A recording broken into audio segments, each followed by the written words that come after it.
Repa bagi kita terambil dari Injil Markus pasal 5 ayat 25 sampai dengan 34. Anak Bapak akan baca ayat 25 sampai dengan 34. Namun pada kesempatan ini Bapak hanya akan baca ayat 33 sampai dengan 34. Demikian firman Tuhan. Perempuan itu yang menjadi takut dan gemetar ketika mengetahui apa yang telah terjadi atas dirinya, tampil dan tersungkur di depan Yesus dan dengan tulus memberitahukan segala sesuatu kepadanya. Maka katanya kepada perempuan itu, "Hai anakku, imanmu telah menyelamatkan engkau. Pergilah dengan selamat dan sembuhlah dari penyakitmu." Anak Bapak yang terkasih dalam nama Yesus Kristus,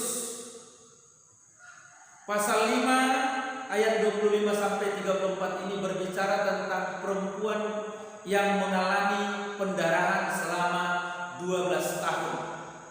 12 tahun dia menderita pendarahan. 12 tahun dia berupaya untuk mencari kesembuhan. 12 tahun dia melakukan semua hal untuk kesembuhannya.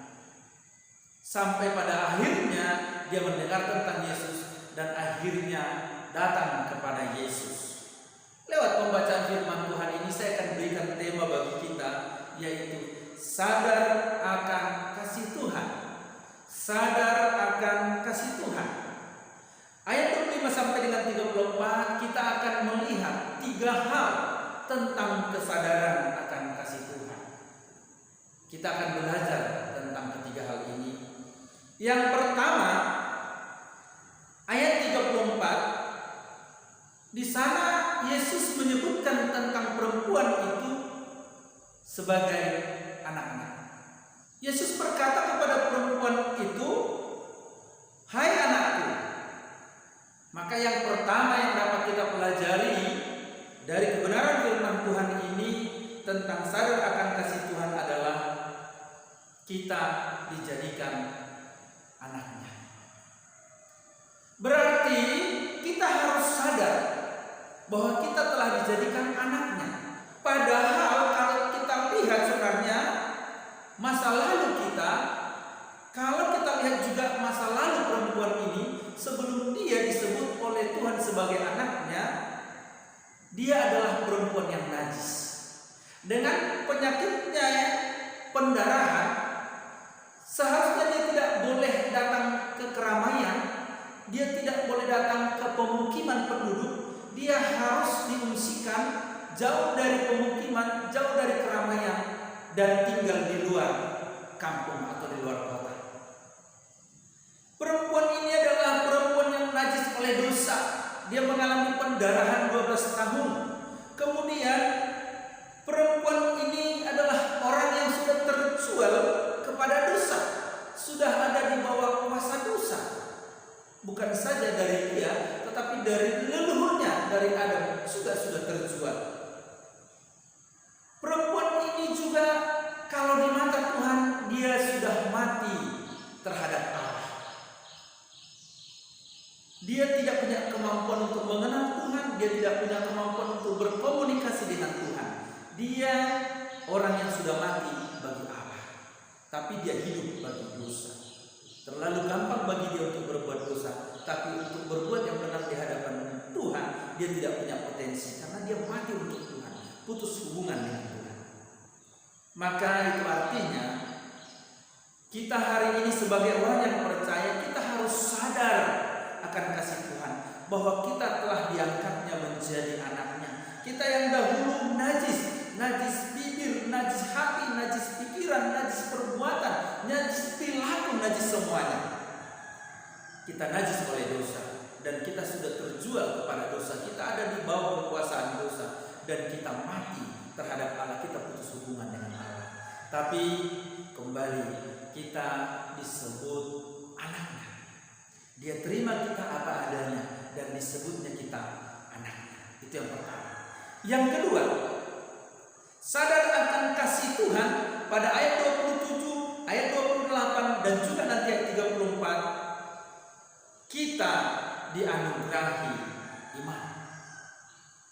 Tanpa dianugerahi untuk percaya, mustahil ada manusia yang bisa percaya kepada Tuhan. Tanpa diberikan iman kepada seseorang, seseorang mustahil bisa beriman kepada Tuhan. Itu artinya kepada perempuan ini dianugerahkan iman. Kita lihat pada ayat 27, bahwa ayat 27 disebutkan perempuan ini sudah mendengar tentang Yesus. Berarti dia sudah mendengar Yesus siapa, sudah mendengar apa yang dilakukan Yesus, sudah mendengar bagaimana Yesus berkuasa, bukan saja untuk menyembuhkan, tapi juga untuk membangkitkan orang yang mati. Dia dianugerahi untuk beriman kepada itu. Kemudian bukan saja untuk beriman kepada Yesus, tapi dia juga dianugerahi beriman untuk mengandalkan Yesus. Bukankah ada banyak perempuan-perempuan yang sakit juga di Israel? Bukankah ada banyak orang-orang yang sakit di Israel? Kenapa tidak semuanya datang kepada Yesus? Kenapa tidak semuanya akhirnya mau mengandalkan Yesus? Dia yang datang mengandalkan Yesus, bahkan caranya pun diam-diam. Dikatakan, asal ku jamah saja ujung jubahnya, aku akan sembuh. Anugerah iman yang begitu luar biasa dianugerahkan kepada perempuan ini. Dia dianugerahi untuk beriman kepada Yesus. Dan betul, pada ayat 34 bahkan diungkapkan di sana, maka katanya kepada perempuan itu, hai anakku, imanmu. Yesus mengakui bahwa perempuan itu sudah memiliki iman. Dan iman itu didapat karena dianugerahkan kepada dia. Dia mendengar tentang Yesus, tentang apa yang dilakukan Yesus, dan dia percaya kepada itu, dan dia mengandalkan Yesus. Yang ketiga adalah sadar akan kasih Tuhan. Iman kita dijawab oleh Tuhan. Kita harus sadar akan kasih Tuhan bahwa bukan saja kita dianugerahi untuk beriman, tetapi iman kita itu pun dijawab olehnya. Perempuan ini dianugerahi untuk beriman ketika dia mendengar tentang Yesus, tentang apa yang dilakukan Yesus, yang dikerjakan oleh Yesus. Dia akhirnya percaya dengan itu. Dia percaya dan mengandalkan Yesus untuk kesembuhannya. Dan betul, imannya dijawab oleh Tuhan. Kalau orang lain berseru, sembuhkan aku Tuhan, tolong aku Tuhan, dia tidak berseru, tolong aku Tuhan, sembuhkan aku Tuhan. Tetapi di dalam hati saja dia berkata, asal ku jamah saja ujung jubahnya, aku akan sembuh. Dan betul, Tuhan menjawab iman yang berbicara dalam hati perempuan itu. Dan akhirnya betul, perempuan itu mengalami kesembuhan. Tuhan memberi kesembuhan kepada perempuan itu, dan itu adalah jawaban Tuhan atas imannya.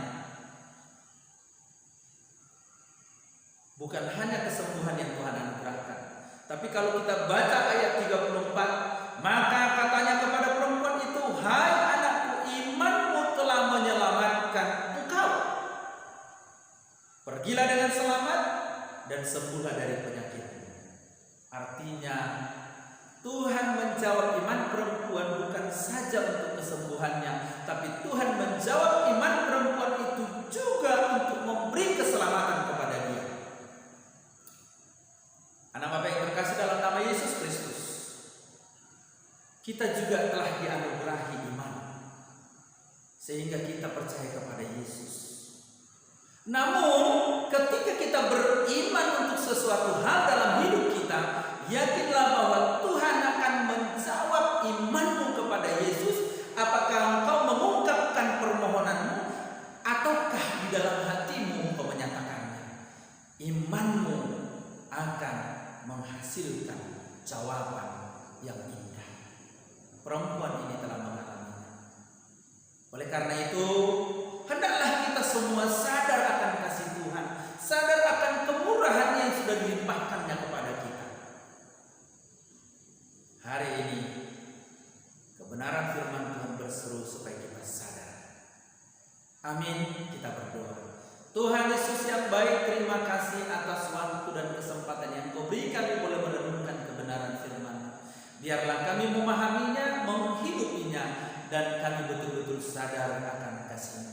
Di dalam dan demi nama Yesus Kristus kami berdoa. Haleluya.